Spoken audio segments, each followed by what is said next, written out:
kara šausmas propagandas valodā.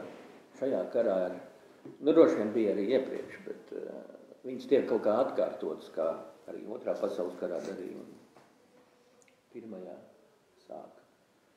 Šajā tas ir vēl spilgtāk, īpaši Krievijas propagandā. Ārkārtīgi interesanti tie piemēri.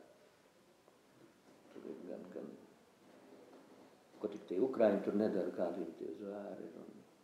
Ir no otras puses arī kaut kas. It kā cilvēki visi to zina, tas ir iziet cauri jau tai skolai, tai propagandas skolai.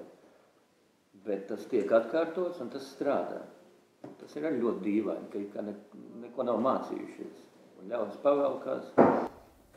Jā, tas jau ir bijis arī otrajā karā, taču ir tie stāsti, ko tikai nerunāja pirms vāciešu ienākšanas, ko tikai nerunāja pirms krievu ienākšanas, ka tā ir daļa no... Jā, propagandas karš, protams, jā. Bet, mēs jau tomēr arī kaut kādu laiku esam nodzīvojuši pēc tā Otrā pasaules kara. Šie stāsti visi zināmi, tā kā, jā. Tie propagandas stāsti, kā tas notiek. Varbūt ne visiem viņi zināmi, protams, tas ir jautājums. Bet atkal tieši to pašu dara un atkal tas strādā. Tas, man liekas, tik dīvaini.